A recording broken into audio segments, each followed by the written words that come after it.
Good evening, and welcome to the Sleep to Lore series.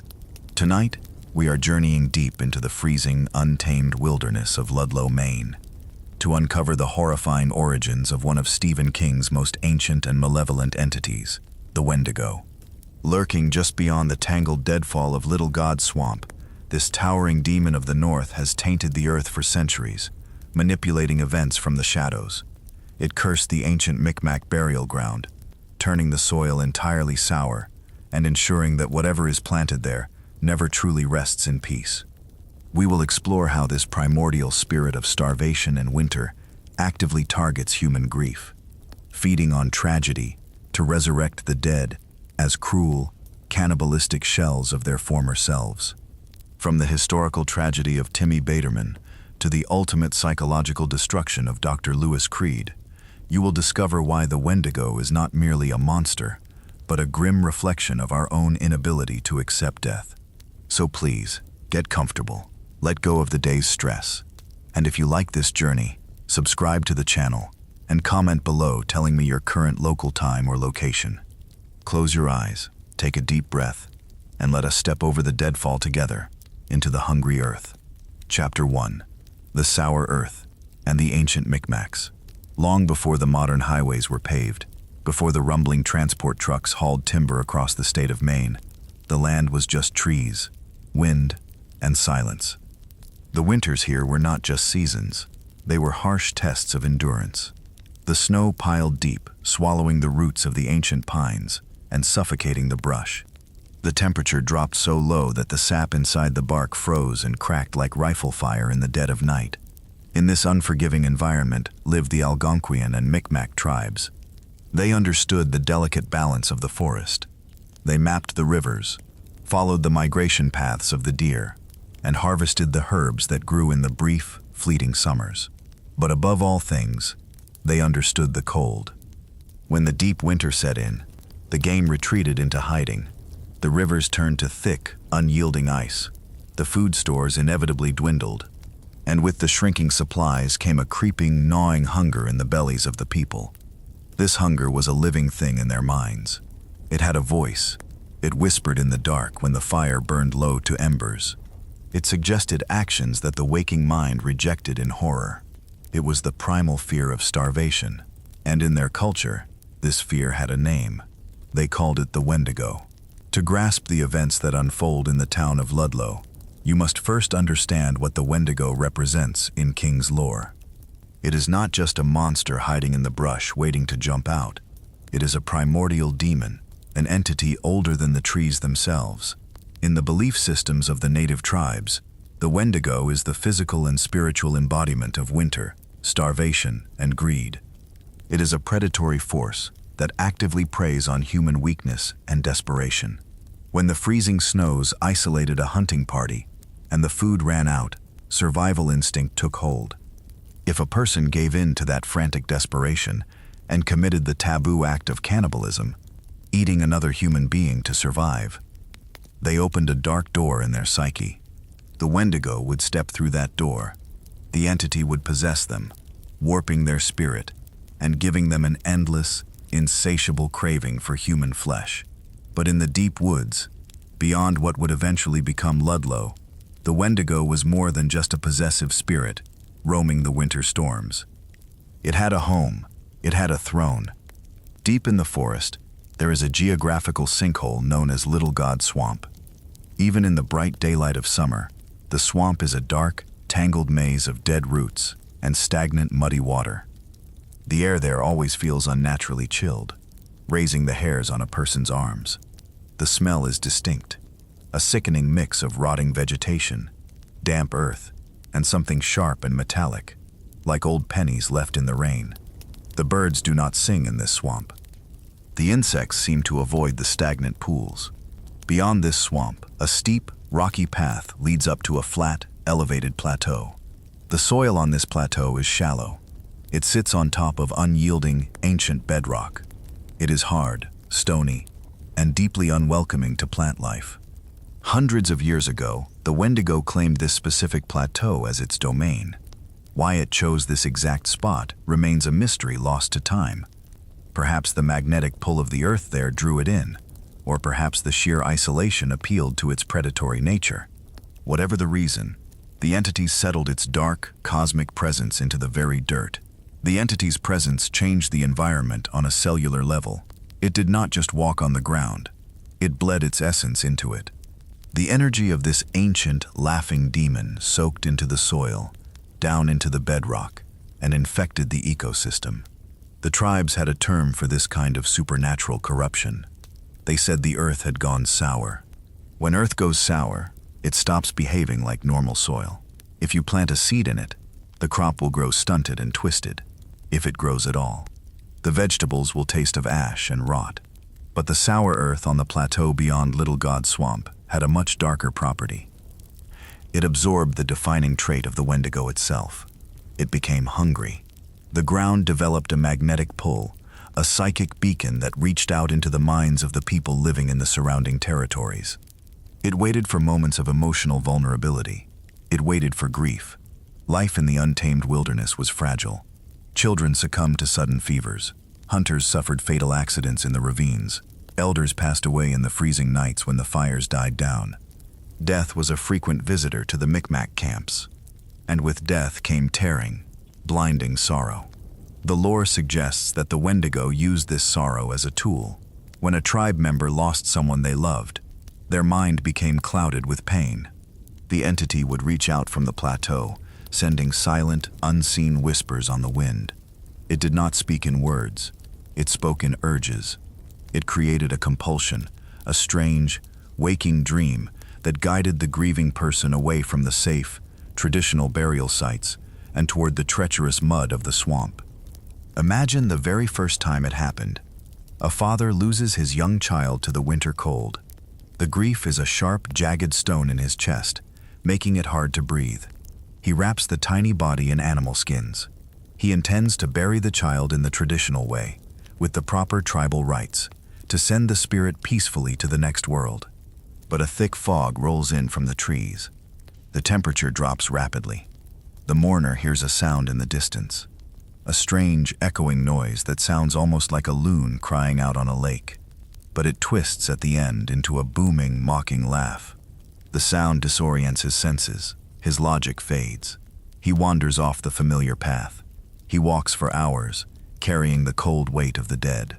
He trudges through the freezing muck of Little God Swamp. The mist clings to his skin, smelling of old ice and decay.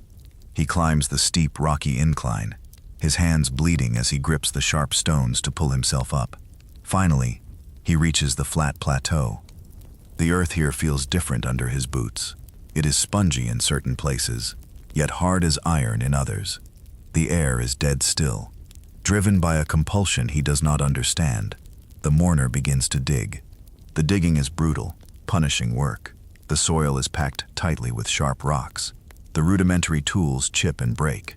The mourner digs with his bare hands, tearing his fingernails, scraping his knuckles, until warm blood drips into the cold dirt. He does not stop.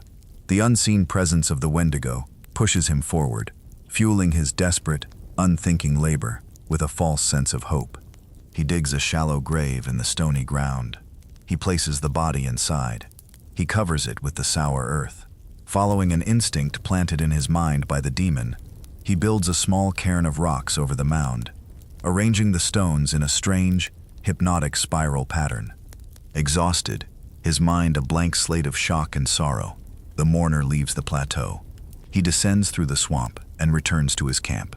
He believes the ordeal is over. He thinks he has laid his loved one to rest in a secret, special place. But the sour earth does not let things rest. It feeds. The magic of the burial ground is not immediate. It takes time for the soil to do its dark work. Down in the pitch black, beneath the rocks, the sour earth seeps into the lifeless tissue. The ancient power of the Wendigo breathes a twisted, unnatural imitation of life back into the cold veins. A day passes, perhaps two. The tribe continues its daily routines, though the mood remains somber. The mourner sits by the fire, staring into the flames, trying to accept the bleak reality of his loss. Then, in the dead of night, a sound comes from the edge of the camp. It is a slow rustling in the brush. The camp dogs do not bark. Instead, they whine and tuck their tails, retreating into the deepest shadows of the tents, terrified by a scent that the wind carries from the tree line. It is the distinct scent of the grave. It smells like damp dirt, dried blood, and old, stagnant swamp water. A figure emerges from the darkness. In the dim, flickering light of the embers, the mourner sees a familiar shape standing at the edge of the firelight. It is the person they buried in the rocks. They are walking. They are breathing. For a brief, impossible second, pure joy floods the mourner's heart. A miracle has occurred in the wilderness. The spirits have taken pity and returned their loved one from the dark. They rush forward, calling the person's name with tears in their eyes. But as they get closer, the joy turns to cold, paralyzing terror. The person who came back is not the person who died. The body is the same, though it moves with a stiff, jerky unnaturalness, like a puppet pulled by unseen strings. The skin is pale, stretched tight over the bones. The eyes are the worst part. They are blank, yet filled with a cruel, ancient intelligence that does not belong to a human being. When the resurrected speaks, the voice is flat and mocking. It does not speak of love or fond memories. It speaks of dark, hidden things. Because the body was buried in the sour earth, it now belongs entirely to the Wendigo. The entity uses the resurrected corpse as a vessel, a fleshy tool to torment the living. The creature knows things it should not know. It knows the hidden sins of the tribe members. It knows the petty jealousies, the secret thefts, the unspoken resentments that simmer beneath the surface. It whispers these secrets out loud, using them like weapons to sow discord, panic, and fear among the people. And then, the hunger begins. The lore dictates that the touch of the Wendigo brings a craving for human meat. The thing that came out of the woods does not want the dried venison hanging by the fire. It wants the warm flesh of the people it once loved in life. The camp descends into a chaotic nightmare. The resurrected attacks the living. It does not fight with the skill or caution of a normal person. It fights with the frantic, tearing desperation of a starving animal. The tribe members are forced to defend themselves against a face they know intimately, against a voice that cries out their names, even as its teeth try to bite their throats. They strike the creature down. In doing so, they realize that the body does not feel pain or fatigue. It takes immense, grueling effort to stop the vessel. They have to hack it apart, burn the remains in a roaring fire, and scatter the ashes to the wind to ensure it does not rise again from the blood-stained snow. When the smoke clears and the morning sun rises over the camp, the elders of the tribe gather in a circle. They inspect the scattered remains. They question the mourner who secretly buried the body in the woods. The broken mourner confesses everything. They speak of the strange compulsion, the booming laugh in the mist, and the stony plateau beyond the dead-smelling swamp. The elders listen and understand what has happened. They recognize the signs of the Wendigo. They realize that the demon has not just cursed a single person roaming the winter. It has cursed a specific patch of land. The earth itself is now a permanent trap. Any corpse placed in that dirt will be claimed by the entity and sent back to hunt the living. The tribe is faced with a terrifying reality. They live in a harsh world where death is always close by. If the burial ground remains accessible, the temptation will always be there. In moments of extreme weakness, another grieving parent or spouse might wander into the swamp, driven by the false hope that they can undo the finality of death. The Wendigo will continue to feed on their sorrow, turning their love into a weapon against the community. The elders decide that the plateau must be cut off. It must be isolated from the world of the living forever. The tribe mobilizes. They do not dare step foot on the plateau again. Instead, they stop at the edge of Little God's Swamp, at the boundary where the air turns freezing and the forest birds stop singing. They begin to chop down trees. They do not harvest the wood for fire or shelter. They drag the heavy trunks and thick branches to the edge of the path leading into the swamp. They pile them high. This is not a neat, orderly fence. It is a chaotic, tangled mountain of timber. They weave the branches together, locking them in place with sheer force. They pile dead brush, thorny bushes, and sharp, splintered logs into the gaps. They build it higher and higher, until it forms an intimidating wall that blocks the path. This structure is known as the deadfall. The deadfall serves two critical purposes. First, it is a physical barrier. It is incredibly difficult to climb over. The logs shift and roll underfoot.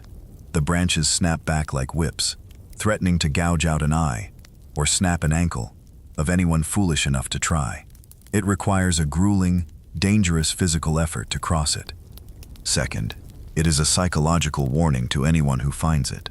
The chaotic, ugly nature of the deadfall is a statement. It says, do not go further. The land beyond this point is wrong. It is broken. It belongs to the dark. The Micmacs finish the deadfall. They stand before it, feeling the cold breeze blowing through the gaps in the dead wood. They hear the faint, echoing sound of a loon crying from the plateau, a sound that stretches out into a deep, vibrating chuckle. The Wendigo is laughing at them. It knows that a wall of dead wood cannot stop human nature. It knows that humans are weak when they grieve, and it knows that it has all the time in the world to wait. The tribe packs their camps. They leave the area behind. They move their hunting grounds far away from the sour earth. The territory around what would become Ludlow is left to the wild animals and the wind.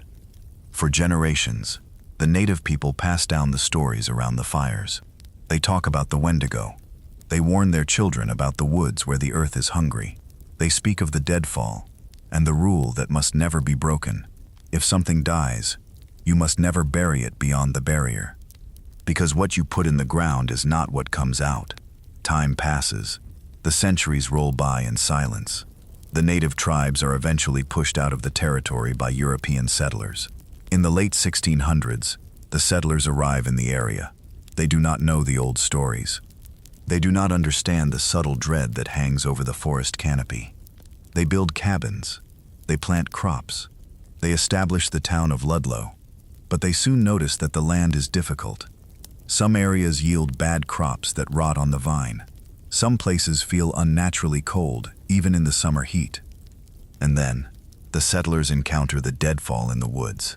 They find the massive pile of rotting trees. They wonder who built it, and why it blocks the path so aggressively. Early pioneers and fur trappers who settle in the area venture beyond the barrier. They fall victim to the land's influence, and the town's hidden lore suggests they are killed, buried in the rocks, and resurrected as murderous cannibals, forcing the settlers to confront the exact same evil the Micmacs fled from generations ago. The settlers learn the hard way. They learn that the ground is sour. They learn that the dead do not stay dead. Like the tribes before them, the settlers make a grim pact. They decide to keep the secret hidden from the outside world. They reinforce the deadfall with new wood.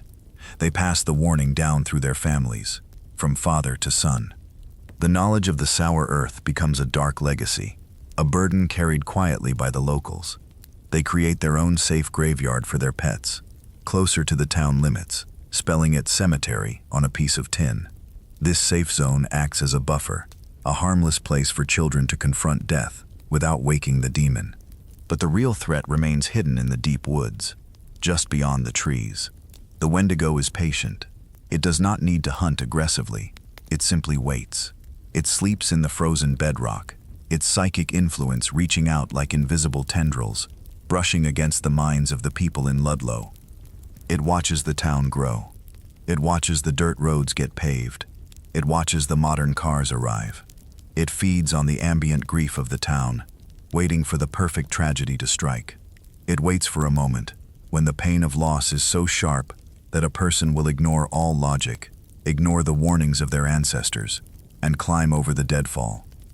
The sour earth lay waiting in the shadows for centuries, a dormant trap set by an ancient demon. It waited patiently through the founding of the town, through the changing of the seasons, and through the early decades of the 20th century. It wouldn't be until the midst of a global war, in the quiet days of the 1940s, that a grieving father named Bill Baderman would finally crack under the weight of his sorrow, cross the tangled wood, and give the Wendigo exactly what it had been starving for. Chapter 2. The Tragedy of Timmy Baderman. The world changed after the Great War, and it changed even more during the Second World War. But some things never change. The ancient earth up in the northeast corner of America does not care about global conflicts or the shifting borders of nations. The cold wind blowing through the pine trees of Maine remains the same. The deep, unforgiving winters stay the same. And the dark, cosmic entity, dormant beneath the stony soil of the plateau beyond Little God Swamp, remained exactly as it had always been, hungry, patient, and waiting for the right kind of sorrow. To understand the curse that haunts the town of Ludlow, you have to look at the people who live there. By the early 1940s, Ludlow is a quiet, tight-knit community. It is the kind of place where everyone knows their neighbors. They know who goes to church, who drinks too much on a Friday night, and who struggles to pay their bills. During the war years, this sense of community tightens. Families sit by their radios listening to broadcasts from Europe.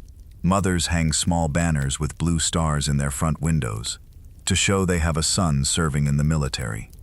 When a boy dies in combat, that blue star is replaced with a gold one.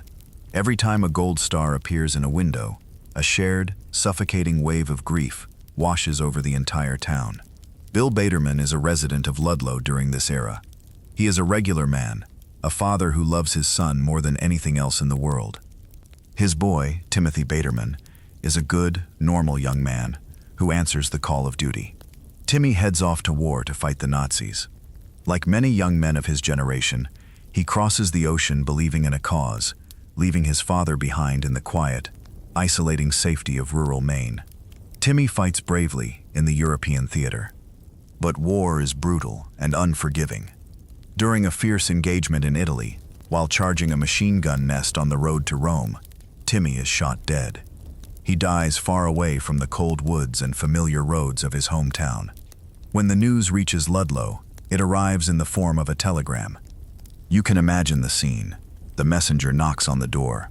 Bill Baderman opens it, sees the paper, and his entire world shatters into jagged pieces.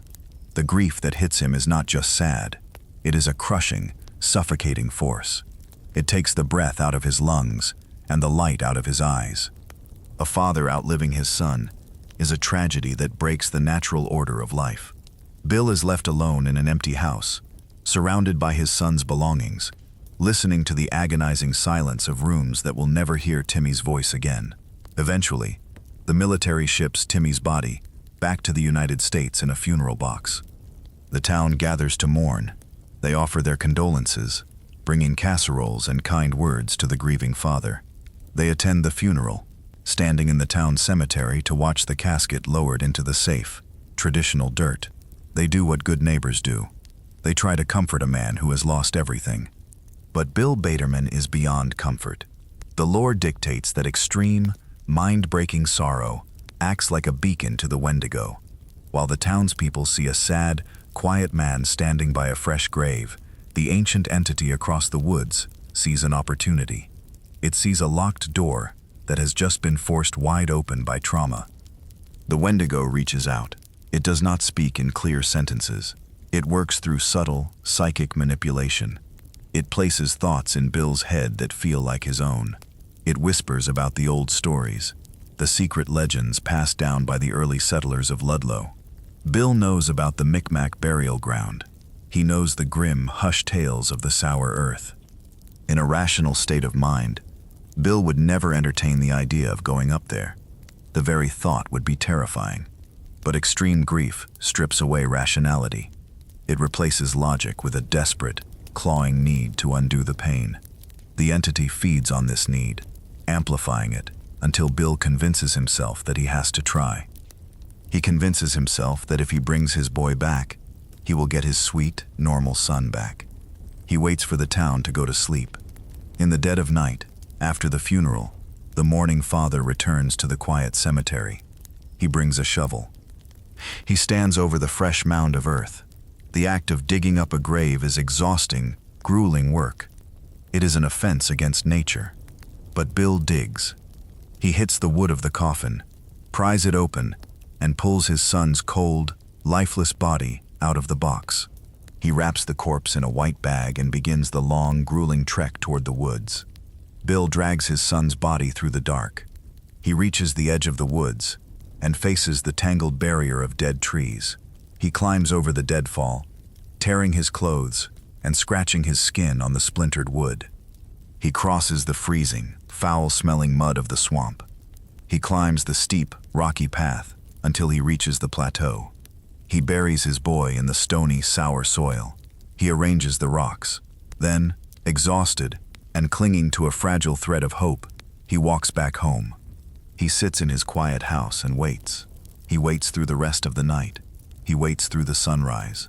The anticipation is an agonizing torture. He second-guesses his decision, wondering if the old stories were just silly myths. But the old stories are real, and the sour earth always gives back what you plant in it, though it alters the harvest. Sometime later, a sound comes to the door, a slow, dragging footstep on the porch. The handle turns. The door opens. Timmy Baderman walks back into his house. For a brief, fleeting second, Bill might feel a rush of relief. His boy is standing right there in the hallway, but the relief evaporates the moment he looks closely. The thing standing in the doorway wears Timmy's face, but it is not Timmy. The lore describes the horrifying appearance of the resurrected. Timmy's skin is wrong. His movements are stiff and unnatural, like a poorly built machine trying to mimic human motion. His eyes are the most terrifying part. They look dusty, dry, and dead, staring out with a cold, ancient malice. His hair sticks up at the back from where he lay flat in the coffin. The entity that possesses the corpse does not care about Bill's love. The Wendigo is a cosmic demon of winter and starvation. It is ancient, cruel, and highly intelligent. It uses the young soldier's body as a fleshy puppet to walk among the living. It doesn't immediately attack Bill. Instead, it stays in the house, beginning a campaign of psychological torment. The situation in Ludlow quickly spirals out of control. Timmy doesn't just stay hidden in the living room. The resurrected corpse wanders out onto the town roads. Imagine driving your car down a quiet country lane in 1943 and seeing a local boy, a boy you know for a fact died in Italy, staggering aimlessly along the shoulder of the road. The townspeople are horrified. The rumors spread like wildfire. The neighbors lock their doors. They draw their curtains. The atmosphere in Ludlow turns poisonous with fear. A young man named Judd Crandall lives in town during this time. He is a local boy, strong and perceptive. He hears the rumors. He sees the fear gripping his community. Judd knows the history of the woods, and he understands exactly what Bill Baderman has done. He knows that the thing walking the roads is an abomination that threatens the safety and sanity of everyone in Ludlow. Judd gathers a group of his friends, 3 other men who share his grim determination. They decide they cannot wait for the authorities. The police wouldn't believe them, and standard law enforcement cannot deal with a supernatural demon. The men form a posse. They take it upon themselves to march up to the Baderman house and confront the nightmare head-on. The walk to the house is filled with a suffocating tension. The men do not speak much. They feel a deep, instinctual dread settling in their stomachs. They are approaching a force they do not truly understand. When they arrive at the property, they find Bill Baderman. Bill is a broken shell of a man. The psychological toll of living with a demonic imitation of his son has hollowed him out. Yet, he is defensive. He tries to protect the creature, trapped in a sick cycle of denial. He argues with the men, insisting that his boy is just sick, that he just needs time to adjust. Then, the true horror reveals itself. Timmy emerges. The men freeze. The thing standing before them is a walking violation of the natural order. It smells of the grave and the dark, metallic tang of the sour earth. But the Wendigo does not snarl like a rabid dog. It does not lunge at them with outstretched claws. The genius of King's lore is that the entity's primary weapon is not physical violence. It is psychological destruction. The creature looks at the men. It smiles a cruel, mocking smile. And then, it begins to speak. The voice that comes out of Timmy's throat is chilling. It is flat, yet dripping with a perverse amusement. The entity possesses a terrifying supernatural awareness. Because it is ancient and connected to the dark underbelly of the world, it knows things. It knows secrets that it has no logical way of knowing. It looks at the men standing on the porch and begins to list their hidden sins. It speaks of things they thought were buried forever. It outs their private indiscretions, their hidden jealousies, their quiet, shameful acts. It uses the truth like a scalpel. cutting away their pride and unity. It wants to sow discord. It wants to watch these lifelong friends turn on each other, tearing the community apart from the inside out. The demon turns its dusty eyes on young Judd Crandall. It smiles and speaks Judd's secret out loud. It tells the group that Judd has been sleeping with prostitutes behind his wife Norma's back. The statement hangs in the air, cold and undeniable. Judd is forced to confront his own ugly truth in front of his peers, delivered by a rotting corpse possessed by a forest god. The psychological assault works. The men are overwhelmed by a sickening mixture of terror and shame. They realize they are not just facing a zombie. They are facing a highly intelligent, malicious force that wants to degrade and destroy their souls. They cannot fight it with their fists. The sheer, unholy wrongness of the situation breaks their nerve. The posse fractures. The men turn and flee from the house, running away from the smiling thing on the porch, horrified by what they have witnessed. They leave Bill Baderman alone with his monster. The aftermath of that confrontation pushes Bill over the edge. The denial finally shatters. He looks at the thing wearing his son's face and sees it for what it truly is. He realizes that his frantic grief did not save his boy. It only created a vessel for a demon to torture the town.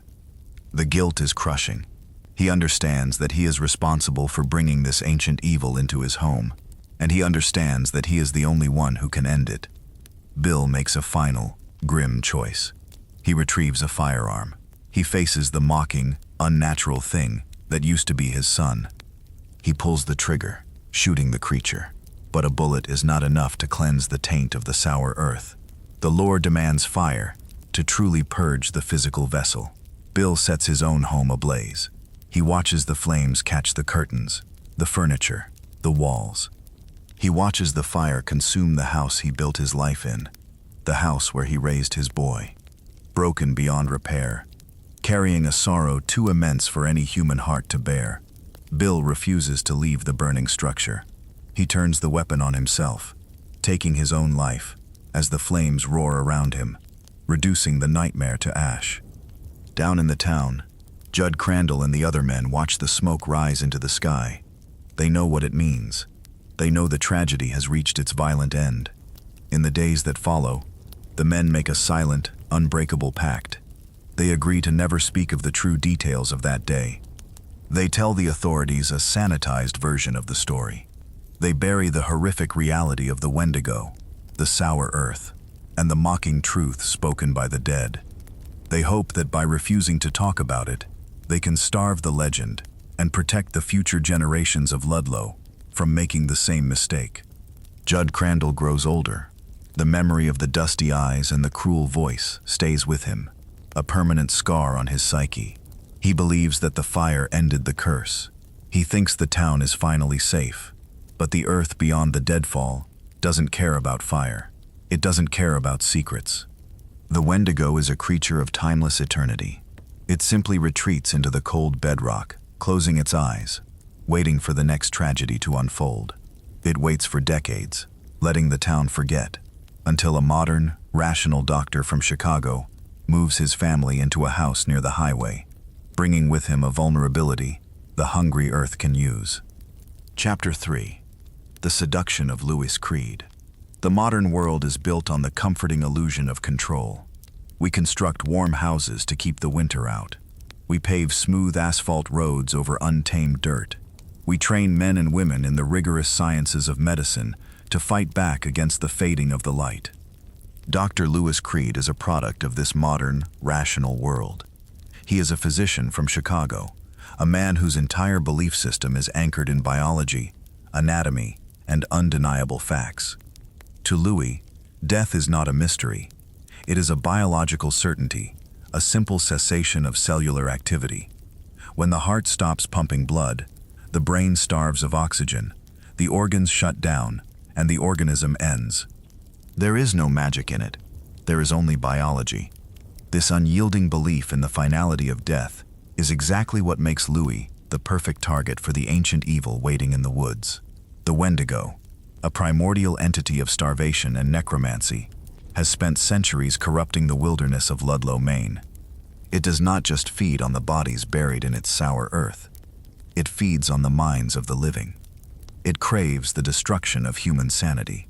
When Louis moves his family, his wife Rachel, his daughter Ellie, his young son Gage, and Ellie's cat, Winston Churchill, into a large, white frame house on Route 15, the entity senses a new, vulnerable mind.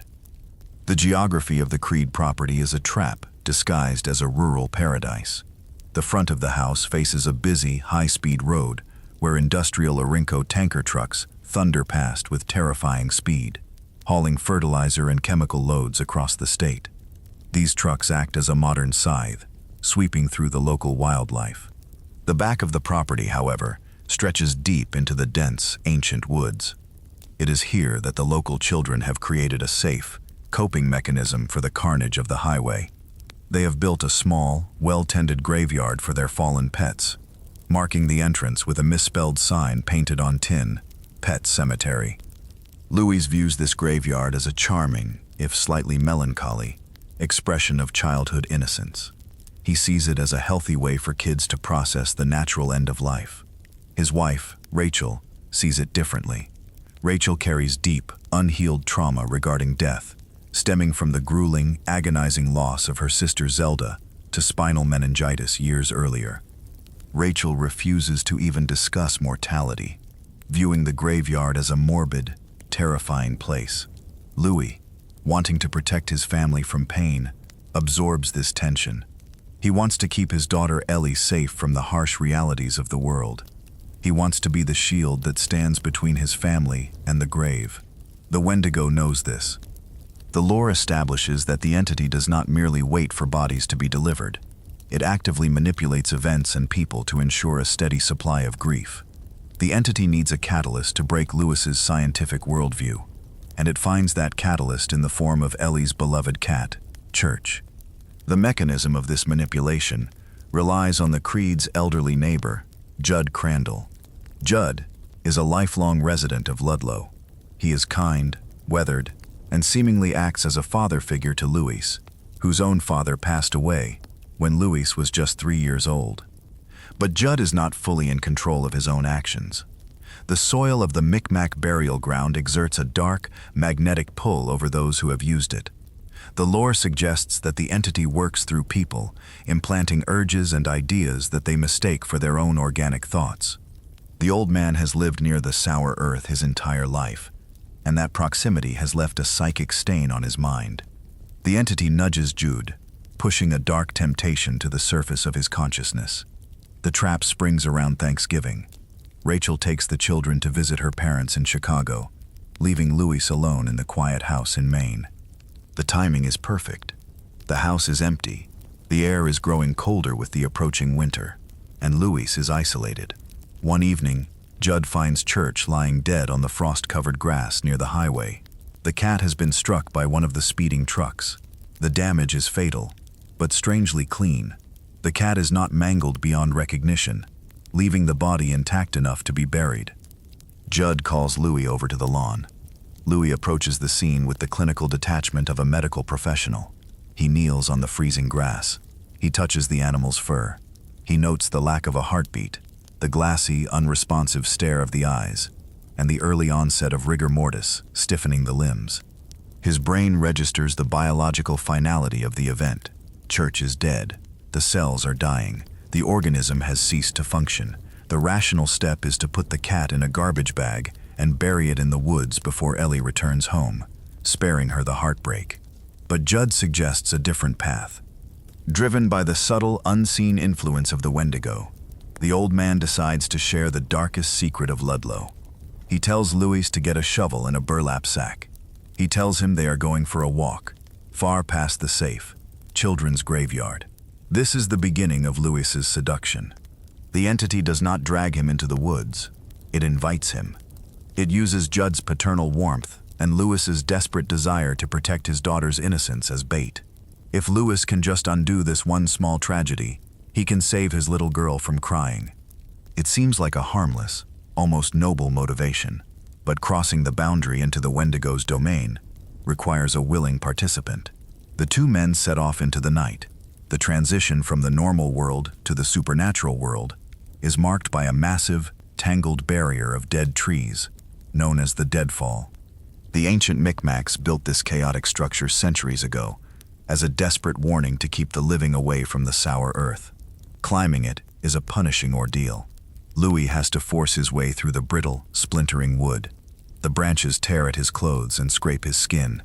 The physical exertion leaves him breathless, sweating, despite the bitter cold of the Maine night.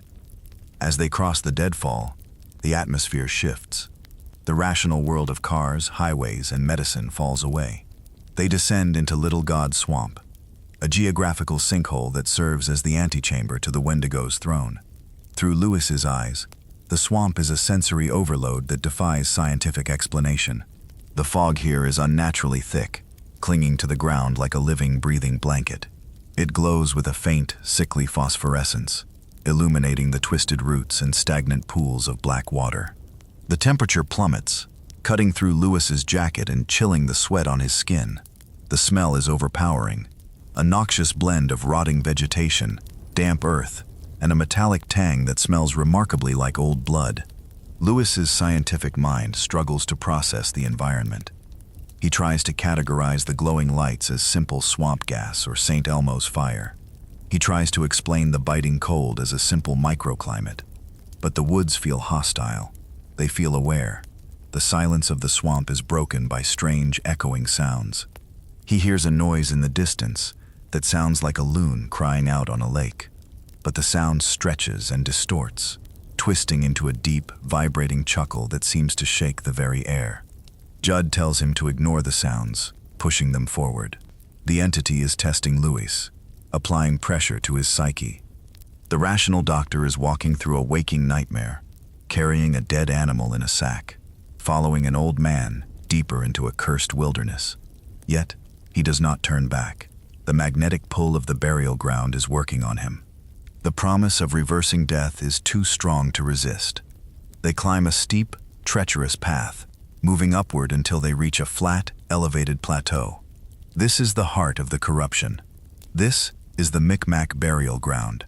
The earth here feels wrong under Lewis's boots. It is stony, hard, and unforgiving. The ground is marked by strange, concentric circles carved into the bedrock, ancient symbols left behind by the tribes who once tried to appease the demon. The air is dead still. The sounds of the highway are gone. The sounds of the wind are gone. There is only the imposing, crushing weight of the ancient magic that permeates the soil. Judd instructs Louis to dig. The lore dictates that the person seeking the resurrection must commit the labor themselves. The Wendigo demands a toll of sweat and effort. Louis strikes the ground with his shovel. The work is agonizing. The soil is packed with sharp stones that spark against the metal blade. Louis's hands blister and bleed. His muscles ache. He is a doctor accustomed to sterile operating rooms and sharp scalpels, now reduced to a primitive laborer digging a hole in the frozen dirt. As he digs, the cognitive dissonance in his mind reaches a breaking point. He knows, biologically, that this is madness. A dead cat buried in the dirt will only rot. But the ancient power of the plateau seeps into his thoughts, offering a twisted comfort. The soil feels hungry. It feels expectant. He finishes the shallow grave. He unwraps Church's stiff, lifeless body from the burlap sack and places it in the dirt. He covers the corpse with the sour earth. Following Judd's instructions, he gathers stones from the surrounding area and builds a small, crude cairn over the mound, stacking the rocks in a spiral pattern. The act is complete. The contract is signed. Louis has given a piece of his family to the Wendigo. The trek back to the house is a blur of exhaustion. Louis collapses into his bed, his body battered, his hands wrapped in bandages. When he wakes the next morning, his rational mind tries to mount a final defense. He looks out the window at the bright daylight. He convinces himself that the entire ordeal was a vivid, stress-induced nightmare. He tells himself that he simply disposed of the cat in the woods and imagined the glowing swamp and the laughing voices. He clings to his medical logic, but then he looks at the floor near the door. His boots are caked in thick, gray mud from the swamp. The blisters on his palms throb with dull pain. The biological facts are shifting. The afternoon drags on. The tension in the empty house builds.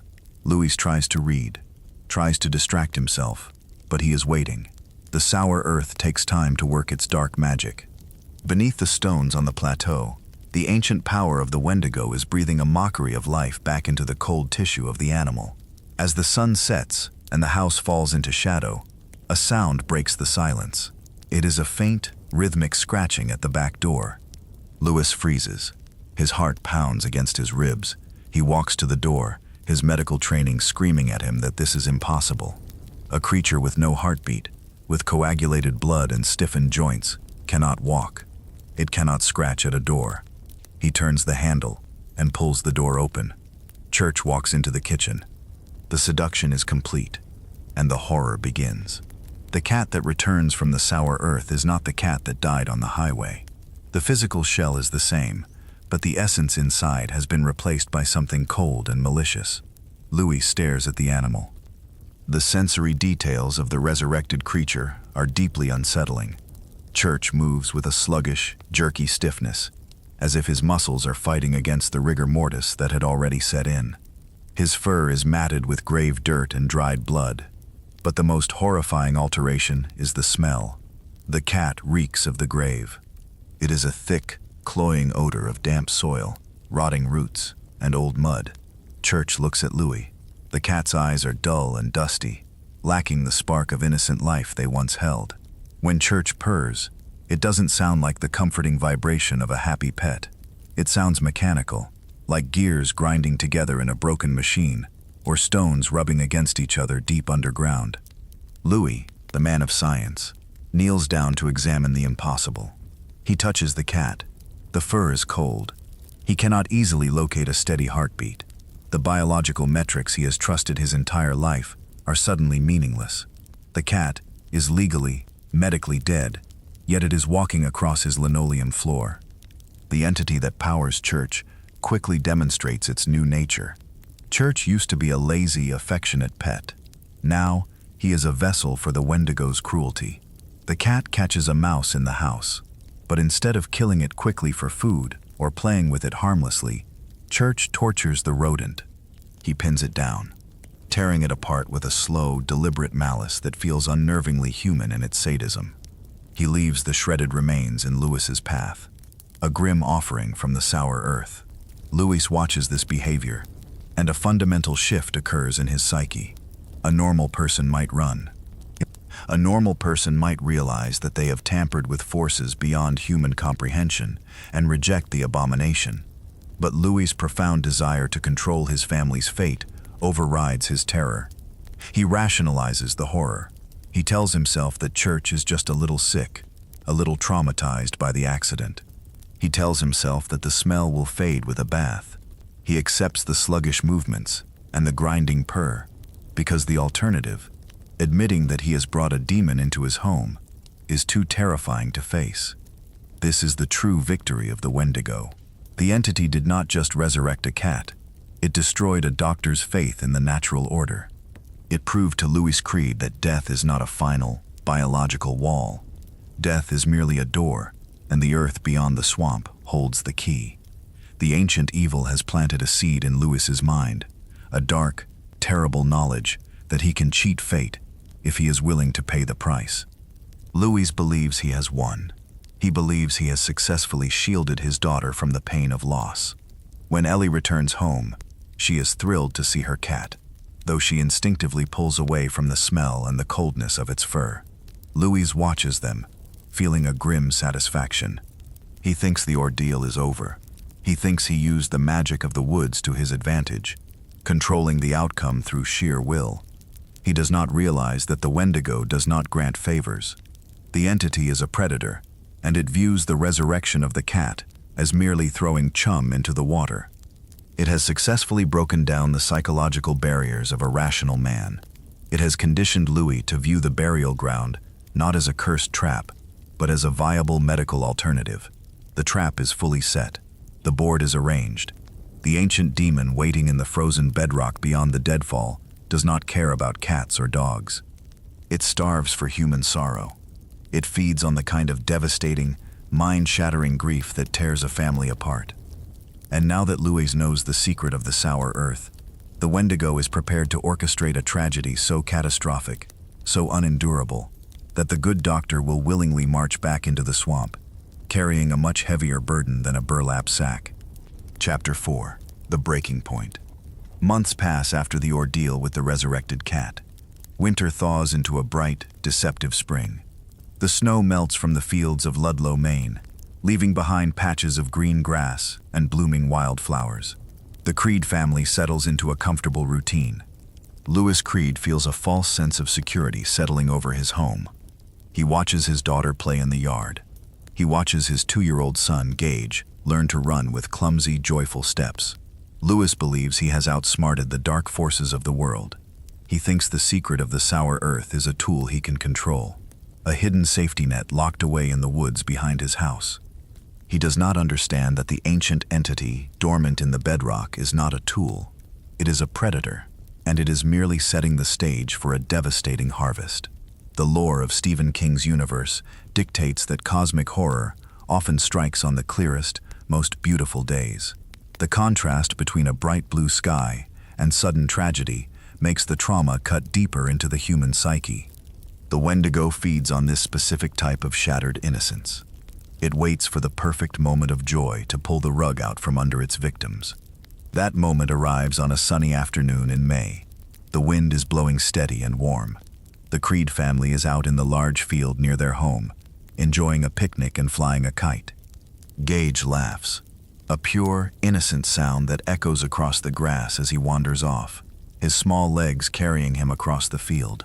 The field slopes downward, leading toward the edge of the property. Beyond the edge of the property lies Route 15, the 2-lane highway where the industrial transport trucks thunder past. Louis's attention slips for just a brief, fatal moment. The toddler, full of endless energy, strays too far. He runs toward the steep embankment that drops down to the asphalt. Louis realizes the danger a second too late. A cold spike of adrenaline hits his heart. He starts to sprint, his boots tearing through the grass.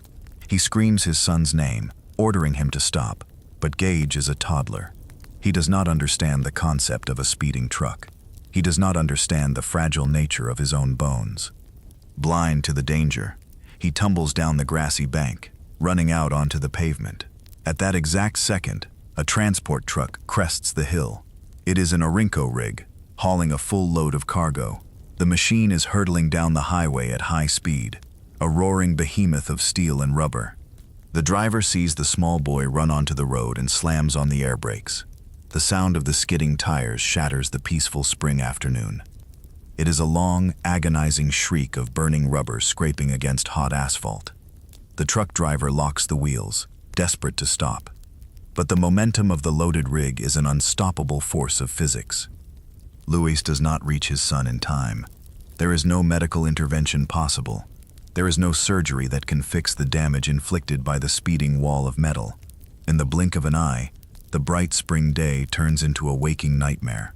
The rational doctor is forced to witness the brutal, unforgiving fragility of the human body. The impact destroys the Creed family, erasing their future and leaving behind a crater of unimaginable sorrow. Gage is gone. The days that follow the accident are a blur of shock and numbing pain. Louis moves through his house like a ghost haunting his own life. He experiences grief not just as an emotion, but as a crushing pressure tightening around his chest. He finds it difficult to draw a full breath. A high-pitched, whining ring echoes in his ears, blocking out the sounds of the normal world. His vision feels narrow, focused only on the empty spaces where his son used to be. He watches his wife, Rachel, break down into uncontrollable weeping. She collapses under the weight of the loss, her mind unable to process the sudden absence of her youngest child. Louis feels hollowed out. He cannot offer her any comfort because his own mind is actively fracturing, breaking into jagged pieces. The Wendigo thrives on this exact frequency of despair. It watches from the deep woods, its presence a dark, humming vibration in the back of Louis's mind. The ancient entity uses the tragedy to isolate the grieving father. It wants Louis to feel alienated from the rest of humanity. It wants him to feel that no one else can understand his pain. This isolation reaches a boiling point during the funeral preparations in the nearby city of Bangor. The Creed family gathers at a quiet, somber funeral parlor to view the small, closed casket. Rachel's parents fly in from Chicago to attend the service. Rachel's father, Erwin Goldman, is a wealthy, bitter man who has never liked Louis. Erwin has always viewed the young doctor as arrogant and unworthy of his daughter. He resented Rachel's choice of husband for years. The agonizing grief of losing his grandson strips away any polite restraint Erwin might have maintained in public. In the middle of the quiet viewing room, surrounded by mourning friends and neighbors, Erwin confronts Louis. He does not offer a shoulder to cry on. He does not share the burden of the tragedy. Instead, his face twists with rage. He points a trembling finger at Louis and calls him a child killer. Erwin blames Louis for letting the boy play so close to the dangerous road. He accuses the father of negligence, weaponizing the guilt that is already tearing Louis apart from the inside. The accusation is a spark dropped into a pool of gasoline. The tension snaps. A fight breaks out right there in the funeral parlor. Blinded by a chaotic mix of guilt, rage, and protective instinct, Louis lunges forward and strikes Erwin, punching him in the face. The blow knocks the older man backward. Erwin retaliates, and Louis shoves him again. During the ugly scuffle, they bump into the polished wooden stand holding the small casket. The stand wobbles, then gives way entirely. The coffin crashes to the floor, its latch snapping open. For one horrifying second, before the lid falls shut again, Louis catches a glimpse of his son's body inside.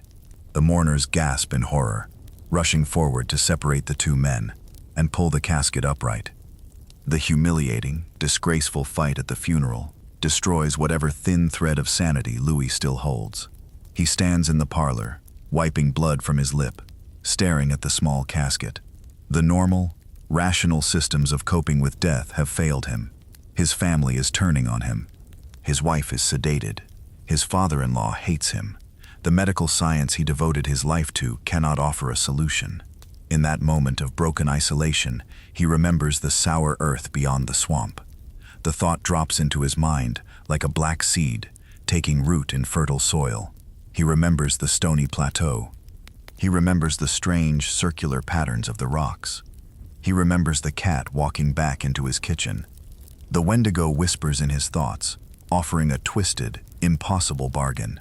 The entity uses the memory of the resurrected cat as bait. Louis begins to rationalize the impossible. He sits in the quiet corners of the funeral parlor and constructs a fragile tower of logic to justify the madness growing in his brain. He tells himself that the cat came back wrong because it was just an animal.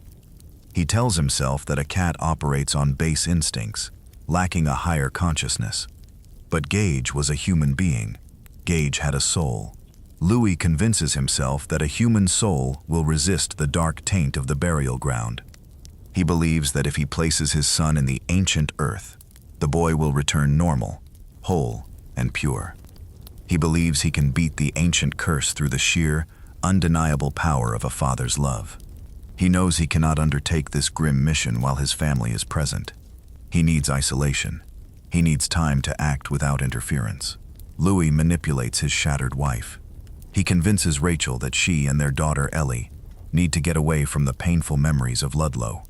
He tells Rachel to fly back to Chicago with her parents, to rest and recover in a different environment. Rachel, exhausted and desperate for relief from the suffocating atmosphere of the house, agrees. She takes Ellie and boards a plane, leaving Louis alone in Maine. The house becomes a quiet tomb. Louis sits at his kitchen table.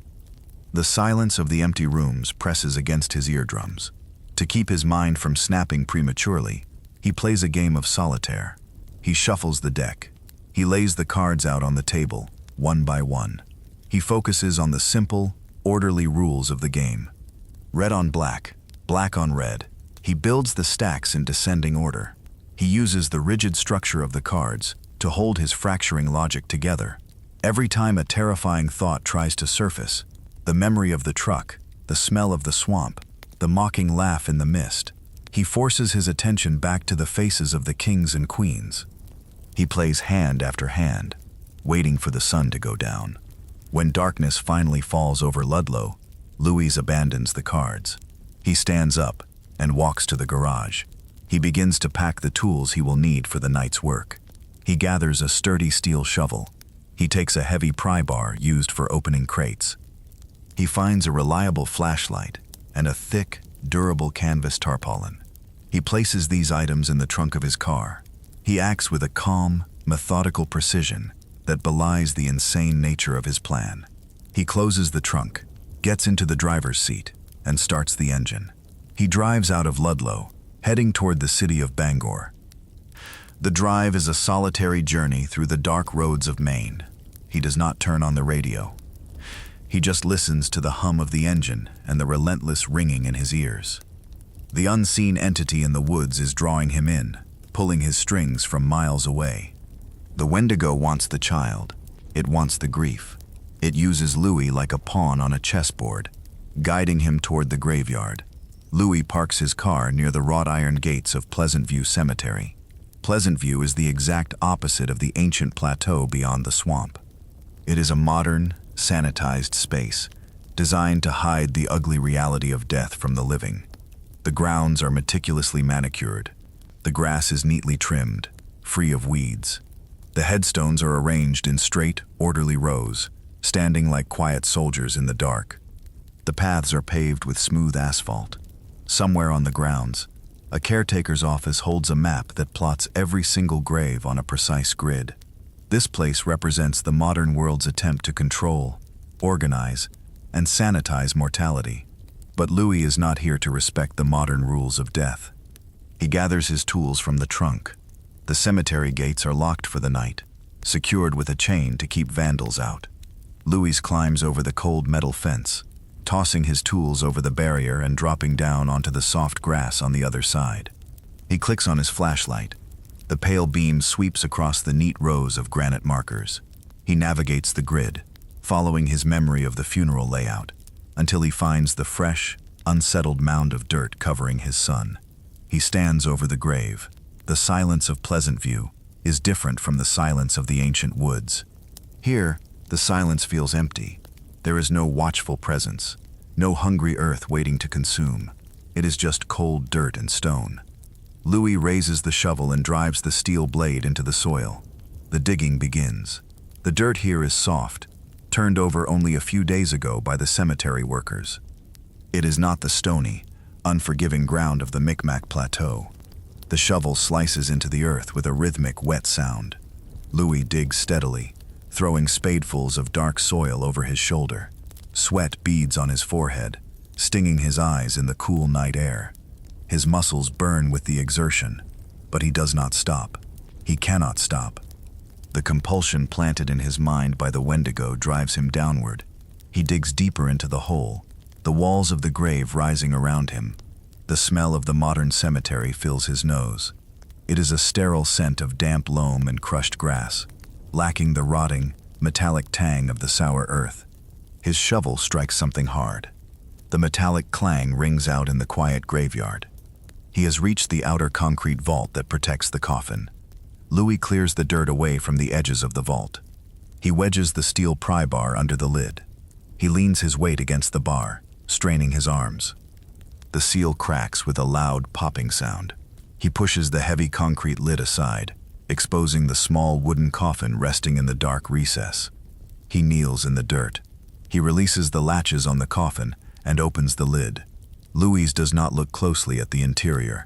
He cannot afford to look. He knows that seeing the reality of the small, pale face resting on the silk lining might shatter his final reserve of willpower. It might shock him back into his right mind. He keeps his eyes unfocused, looking only at the shapes in the dim light of the flashlight. He reaches into the box. He slides his hands under the cold, stiff form of his son. He lifts the small body out of the coffin, moving with a desperate, hurried reverence. He lays the child on the thick canvas tarpaulin he brought from the garage. He folds the edges of the canvas over the body, securing the corners so he does not have to see the stiff limbs or the closed eyes. He ties the bundle tightly. Getting the wrapped bundle out of the grave and over the cemetery wall requires a grueling, punishing effort. Louis climbs out of the hole, hauling the canvas sack up to the surface.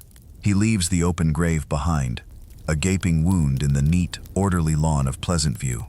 He carries the bundle to the wrought iron fence. He balances the canvas on the top of the stone pillar, supporting the gate. He climbs over the metal spikes, drops down to the pavement outside, and reaches up to catch the bundle as it slides down. He carries his son to the car and gently places the tarpaulin in the trunk. He closes the lid. The theft is complete. He gets back into the driver's seat and starts the drive back to Ludlow. The return journey feels different. The silence in the car is oppressive. The reality of what he has done sits in the trunk, a cold, undeniable fact.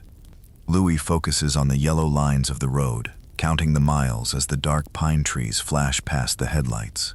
The rational part of his brain is dead, buried in the empty hole at Pleasantview. The man driving the car is a hollow vessel, operating on a desperate, unyielding delusion that he can fix a broken world. He arrives at his empty house. He parks the car in the driveway. The house is dark, its windows staring out at the road like blank, unblinking eyes. He does not go inside. He walks to the back of the car, opens the trunk, and lifts the canvas bundle into his arms. He walks across the backyard, heading toward the tree line at the edge of his property. As soon as he steps under the canopy of the ancient pines, the atmosphere shifts. The transition from the rational world to the supernatural realm is immediate and jarring. The cold wind bites at his face, carrying the faint, unsettling scent of the deep swamp. The woods feel alive. The shadows stretch and warp around the trunks of the trees. The forest watches him with a dark, eager anticipation. Louis is no longer a doctor of medicine. He has abandoned his training. He has abandoned the laws of biology. He is a broken father acting as a willing servant for a forest god. The Wendigo's pull is a magnetic force, dragging him forward through the brush. It hums in his blood, promising a miracle, promising a reunion, promising an end to the agonizing pain in his chest. He follows the familiar path, walking past the misspelled sign of the children's graveyard. He ignores the small, neat rows of pet graves. They are just the outer rim of the true power. He marches deeper into the woods, his boots crunching against the fallen leaves and snapping twigs. He reaches the edge of the boundary.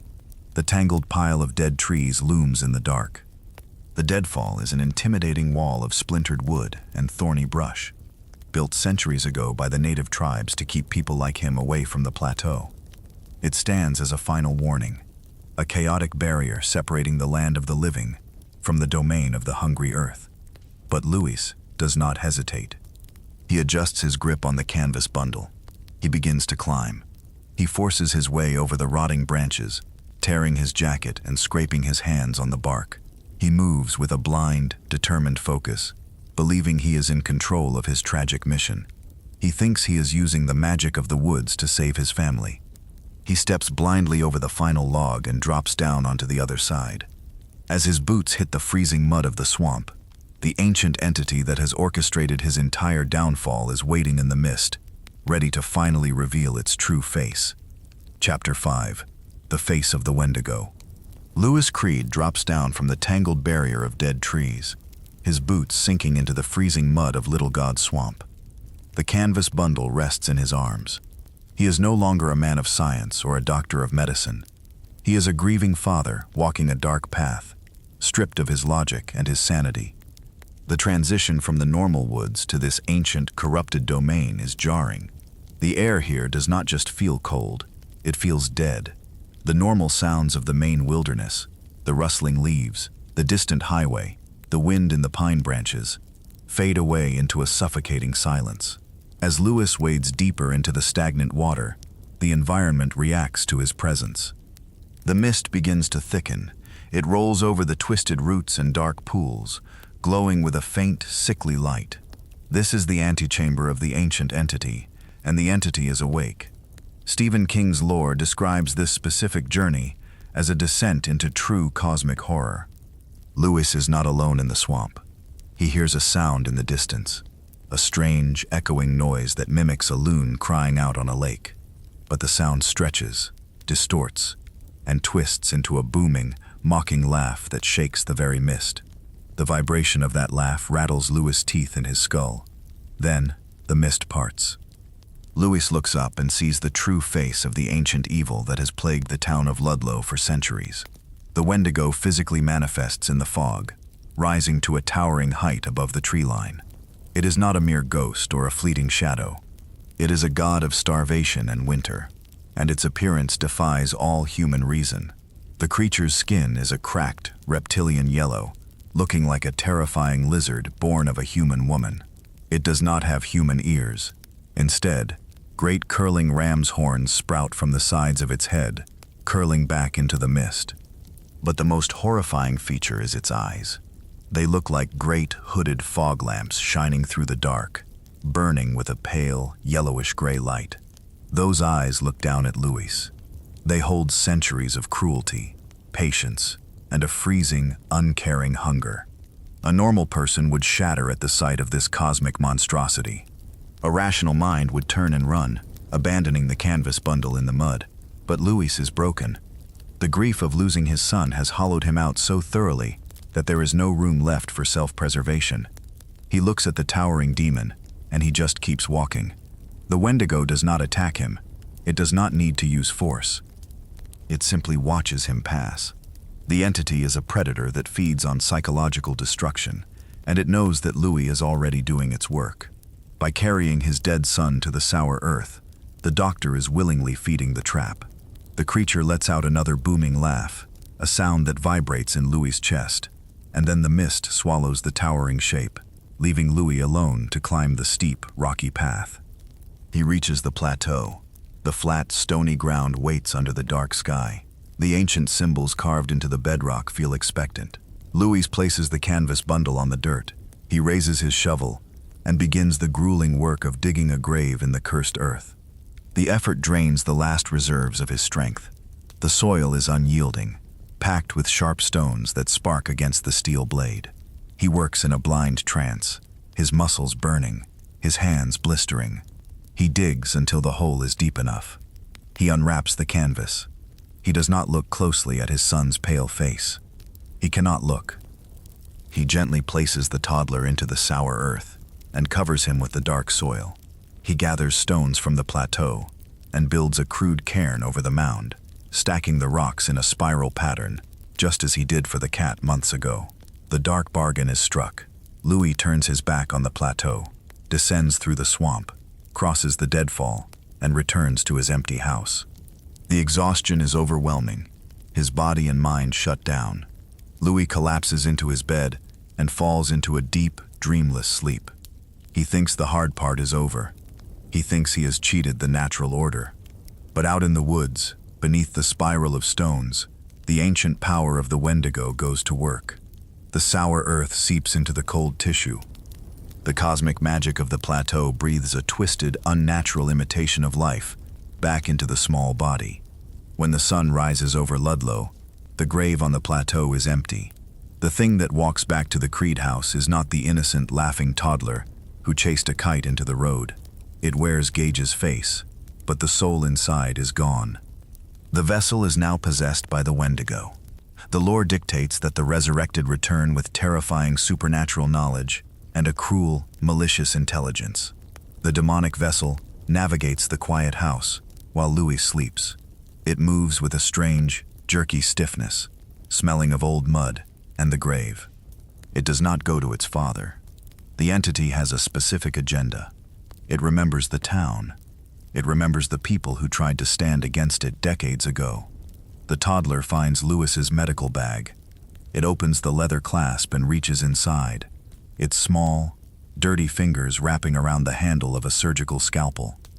The blade is sharp, designed for saving lives, but it is now an instrument of the sour earth.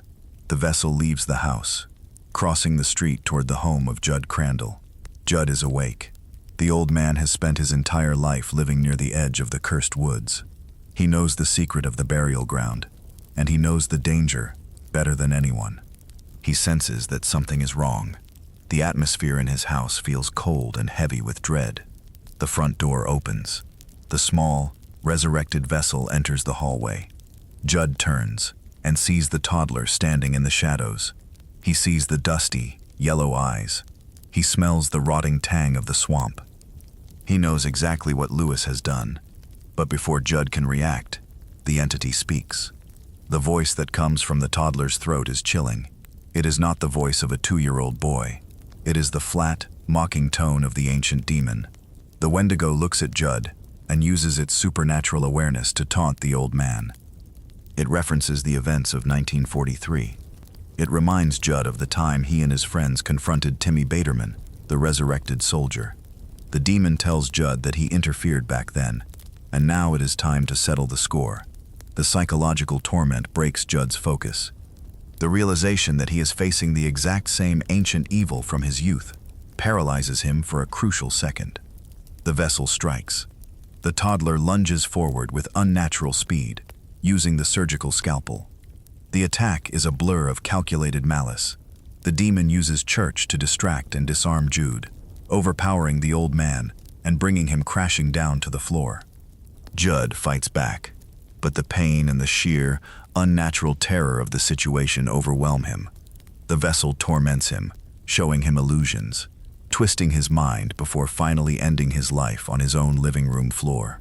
The Wendigo is not finished. The hunger of the sour earth demands more sorrow. Miles away, Lewis's wife, Rachel, is driving back to Ludlow. She could not stay in Chicago. A deep, instinctual dread told her that her family was in danger. She left her daughter behind and drove through the night, desperate to reach her husband. She arrives in town and goes to Judd's house, looking for Lewis. The house is quiet. The shadows stretch across the walls. Rachel calls out, stepping carefully through the rooms. The entity senses her arrival. It knows her deepest, most hidden trauma. It knows about her sister, Zelda, who died a grueling, agonizing death from spinal meningitis. Rachel has spent her entire life running from the guilt and fear associated with that memory. The Wendigo uses this trauma as a weapon. As Rachel moves through the house, the entity warps her perception. It preys on her fractured mind, making her see illusions of her twisted, dying sister in the shadows. The psychological assault breaks her defenses. She is sobbing, disoriented, and terrified. Then, she sees her son. Gage stands before her, holding the blood-stained scalpel. For a fleeting second, a mother's love overrides her fear. She drops to her knees, reaching out to embrace the boy she thought was lost forever. The demon does not hesitate. It uses her love as the final trap, striking her down just as she opens her arms. Rachel dies on the floor of her neighbor's house, her life stolen by the very face she loved most in the world. Back across the street, Lewis Creed finally wakes from his exhausted sleep. The house is unnervingly silent. He sits up, his head throbbing. He walks into the hallway and looks down at the floor. He sees muddy footprints on the linoleum. Small footprints. The mud is a thick, gray sludge that smells of the swamp. The denial crumbles. The fragile tower of logic he built to justify his actions collapses. He realizes that the ancient magic did not purify his son. It only brought the demon into his home. Louis opens his medical bag and finds the scalpel missing. The true horror of his situation settles over him like a suffocating blanket. He knows what he has to do. He cannot save his son. He can only stop the vessel. He prepares a series of lethal injections, drawing potent, deadly chemicals into syringes. He slips the needles into his pockets and walks across the street to Judd's house, first encountering the resurrected cat, Church, and administering a lethal dose to end its miserable existence. The scene inside the house is a nightmare. Lewis finds Judd's body first. The old man who tried to warn him, who tried to act as a father figure, is gone. Then, he finds Rachel, his wife. The woman he wanted to protect from the pain of death is lying lifeless on the floor, a victim of his own arrogant delusion. The grief that hits Louis is no longer a sharp, piercing pain. It is a vast, empty void that swallows the last remnants of his sanity. His mind snaps. The rational doctor dies in that hallway, leaving behind a hollow shell operating on pure, unhinged denial. The demonic vessel confronts him. The thing wearing his son's face tries to taunt him, trying to use the same psychological tricks it used on Judd and Rachel. But Louis is too far gone to be terrified. He moves with a bleak, mechanical precision. He corners the vessel, ignores the mocking voice, and plunges the syringe into his son. He injects the lethal dose. The chemicals work quickly, shutting down the reanimated tissue. The vessel collapses, and the ancient spark of the Wendigo leaves the body, retreating back to the sour earth to wait once again. Louis stands in the quiet house, surrounded by the ruins of his life. The lore demands fire to cleanse the physical taint of the Wendigo. Louis finds accelerant and sets Judd's house ablaze. He watches the flames catch the curtains and crawl up the walls. The fire roars, consuming the evidence of the massacre, turning the nightmare into ash and smoke. But Louis does not walk away. The cosmic horror of Stephen King's universe rarely allows its victims a clean escape. The Wendigo's influence has warped Louis' brain beyond repair. He looks at his wife's body. Instead of accepting the finality of her death, a new, twisted logic takes root in his mind. He convinces himself that the experiment with Gage failed because he waited too long. Gage was dead for days before he buried him in the plateau. The entity had too much time to claim the boy. But Rachel just died. Her cells are still fresh. Her body is still warm. Louis believes that if he hurries, if he gets her to the stony earth right now, she will come back normal. He believes he can still win. This is the true, ultimate victory of the Wendigo. The entity does not just take lives. It traps its victims in an endless, agonizing cycle of their own making. Louis lifts Rachel's lifeless body into his arms. He walks out of the burning house, ignoring the sirens wailing in the distance as the town responds to the fire. He crosses the street. He walks past his empty home. He steps under the canopy of the ancient pines and begins the long trek back toward the deadfall. He carries her over the tangled branches. He wades through the freezing mud of Little God Swamp. He climbs the steep, rocky path to the plateau. He digs another grave in the stony, sour dirt, planting the seed for his own final destruction. Hours later, the sun sets over Ludlow. The Creed house is dark and quiet. Louis sits at his kitchen table. His clothes are caked in dried swamp mud and blood. His hands are raw and blistered. His eyes stare blankly at the tabletop.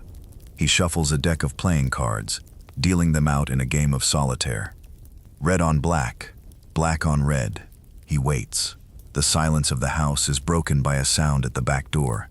It is a slow, dragging footstep. The handle turns. The door opens. A figure steps into the kitchen. The smell of the grave, of damp earth and rotting roots, fills the room. Louis does not look up from his cards.